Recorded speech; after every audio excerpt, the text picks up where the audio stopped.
Hello friends, welcome back to the uplift lens. दोस्तों, आज हर कोई अपने आप को मिडिल क्लास कहता है। जो 25,000 रुपये महीना कमा रहा है वो भी खुद को मिडिल क्लास कहता है। जो 1 लाख रुपये महीना कमा रहा है वो भी खुद को मिडिल क्लास कहता है। लेकिन क्या वो एक्चुअली मिडिल क्लास में है? तो चलो देखते हैं। तो दोस्तों, मिडिल क्लास कौन कहलाता है? जिसकी सालाना इनकम 6 लाख से लेके 18 लाख तक है, वो मिडिल क्लास कहलाता है। तो क्या सबके लिए एक ही पैरामीटर होगा? तो चलो देखते हैं। तो इनकम वर्सेस एक्सपेंसेस के रेशो से भी आप मिडिल क्लास है या नहीं है वो डिफाइन हो सकता है। दो लोग हैं, दोनों 50,000 कमा रहे हैं पर मंथ। तो अगर वो 50,000 कमाने के बाद अगर एक बंदे का एक्सपेंसेस 20,000 है और दूसरे का एक्सपेंसेस 40,000 है, तो जो 20,000 है उसके पास 30,000 की सेविंग होगी, और जिसने 40,000 स्पेंड किया उसके पास सिर्फ 10,000 की सेविंग होगी। जो बंदा ये 20 से 25,000 खर्च कर रहा है और 20 करीब करीब उतना ही या उससे ज़्यादा बचा रहा है, सेव कर रहा है, तो उसको आप अमीर भी कह सकते हैं, उसे मिडिल क्लास कहने की ज़रूरत नहीं है।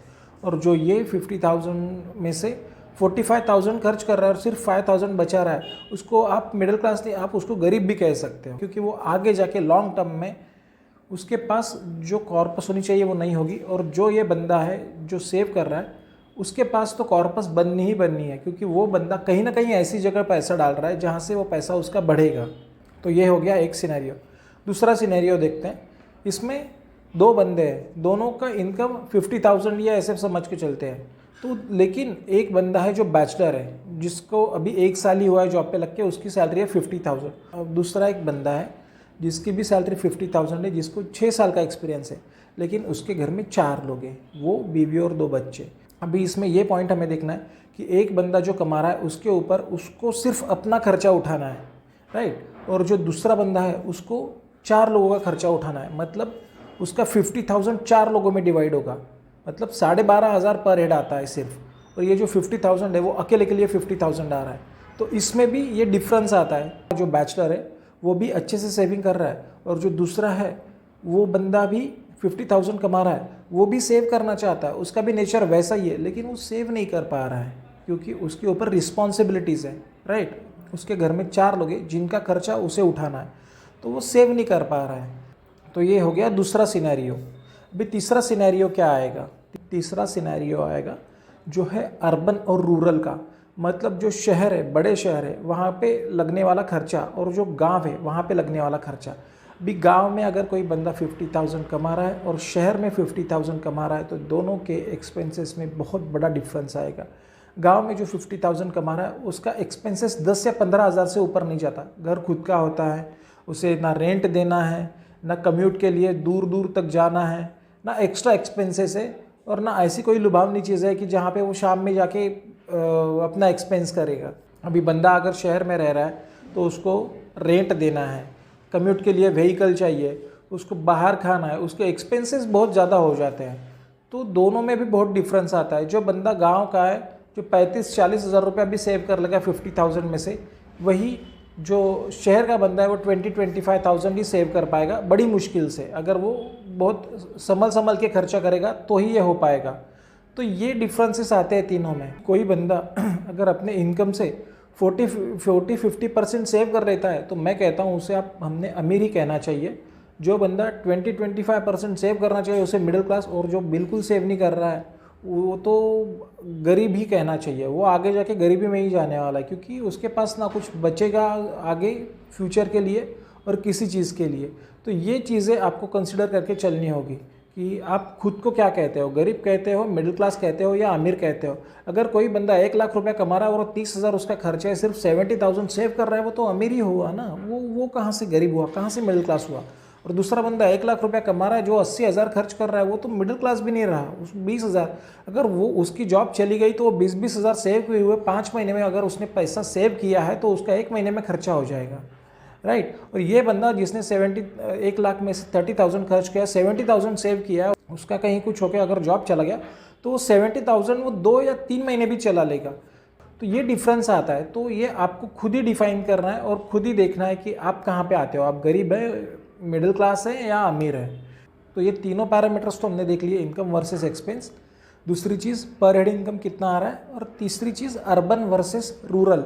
अब ये तीनों बातें कंसिडर करके आपको खुद के लिए डिफाइन करना है कि आप किस में आते हैं। आप अमीर हो, मिडिल क्लास हो या गरीब हो, और आप किसी भी कैटेगरी में हो, अगर आपको अपग्रेड होना है, अगर आपको अगली कैटेगरी में जाना है तो आप जा सकते हैं। ये कैसे कर सकते हैं? एक तो आपको अपनी स्किल्स डेवलप करनी होंगी। आप जो भी कर रहे हैं अभी उसी में आपको अपग्रेड करना होगा खुद को, और आपको सेम कंपनी में प्रमोशन लेना होगा, या आपको कंपनी स्विच करके किसी और कंपनी में जाके सैलरी हाइक लेनी होगी। ये तो हो गई पहली बात। दूसरी बात, आपको अपने एक्सपेंसेस कम करने होंगे। एक्सपेंसेस कम करने होंगे मतलब जहाँ पे भी अननेसेसरी एक्सपेंसेस होंगे वो कम करने होंगे। वो तो बेसिक थिंग है, वो तो मैंने पहले भी मेरे वीडियोस में बताया। थर्ड थिंग, अगर आपके पास पार्ट टाइम कुछ करने के लिए समय बचता है तो आप पार्ट टाइम भी कुछ कर सकते हैं। ये आप शाम में भी कर सकते हैं ऑफिस से आने के बाद, या सैटरडे संडे छुट्टी होगी तो तभी भी कर सकते हैं। तो इसके लिए हमने अभी 3 बातें देखी। पहली चीज़ तो अपने आप को अपस्किल करें, अपनी स्किल्स बढ़ाएं, अपने आप को अपग्रेड करें, और सेम कंपनी में प्रमोशन लिया, कंपनी स्विच करके सैलरी बढ़ाएं। दूसरी चीज़, अपने एक्सपेंसेस कम करें, जहाँ नेसेसरी एक्सपेंसेस हो रहे हैं वो कट करें। और थर्ड थिंग, अपना कुछ पार्ट टाइम शुरू करें। तो ये 3 चीज़ें करेंगे तो अपने आप आपका मतलब आपके पास पैसा सेव होना शुरू हो जाएगा। तो हमने अभी देखा कि हम खुद को मिडिल क्लास कहते हैं, लेकिन हमें एग्जैक्ट पता नहीं होता हम कहाँ पे हैं, हम गरीब है, मिडिल क्लास या अमीर है। तो ये हम खुद को जो मिडिल क्लास कहते रहते हैं, इसे कहते हैं मिडिल क्लास ट्रैप, कि हम मिडिल क्लास ट्रैप में फंसे हुए हैं। तो हमने अभी देखा मिडिल क्लास ट्रैप क्या है, उससे बाहर कैसे आ सकते हैं, लेकिन इसके मेन रीजंस क्या है वो भी अभी देख लेंगे। अगर आप मेन रीजंस देख लेंगे तो वो रीजंस से आप बच सकते हैं। ठीक है, तो ये रीजंस में पहला आता है कंपैरिजन। कंपैरिजन कैसे? अगर ऑफिस में 2 बंदे हैं, जॉब कर रहे हैं, सेम सैलरी है, अगर एक ने कार खरीद ली, दूसरे के पास नहीं है, तो दूसरे के मन में आएगा कि अरे उसने तो कार खरीद ली, मेरे पास नहीं है। लेकिन वो ये नहीं सोचता कि भाई दोनों का सिनेरियो अलग है, दोनों की ज़िंदगी अलग है, दोनों की रिस्पॉन्सिबिलिटीज़ अलग है, दोनों की पूरी लाइफ ही अलग है, सब अलग चल रहा है। तो कंपैरिजन करने से क्या होगा? ये नेबर से भी कंपैरिजन होता है कि नेबर ने नया फर्नीचर बनवा लिया, बड़ा फ्रिज ले लिया, तो अपने पास भी होना चाहिए। क्यों होना चाहिए? अगर वो उसकी लाइफ जी रहा है, वो उसके एक्सपेंसेस देख रहा है, उसके पास होगा उतना इसलिए वो कर रहा है। अगर नहीं भी होगा तो उसने भी किसी और का देख के कंपैरिजन करके लिया होगा। हम क्यों उसमें फंसे? सेकेंड थिंग आती है फोमो। फोमो क्या होता है? अभी ये होता है fear of missing out. FOMO मतलब फियर ऑफ मिसिंग आउट, मतलब कोई चीज़ हाथ से छूटने का डर। मतलब कहीं पे आपने देख लिया कि कोई बहुत अच्छी स्कीम है, कहीं कुछ ऑफ़र मिल रहा है, तो वो फियर ऑफ मिसिंग आउट होता है। या फिर ये भी होता है कि भाई नया नया है, किसी जैसे मैंने बताया हम कंपैरिजन करते हैं, तो कंपैरिजन में क्या होता है ना, कहीं कुछ लिमिटेड टाइम ऑफर होती है, तो कोई अपना हमने देखा कि भाई ये बंदे ने लिमिटेड टाइम ऑफर में ये चीज़ कर ली, अगर मैं नहीं करूँगा तो मुझे नहीं मिलेगा, तो मेरे हाथ से चीज़ छूट जाएगी।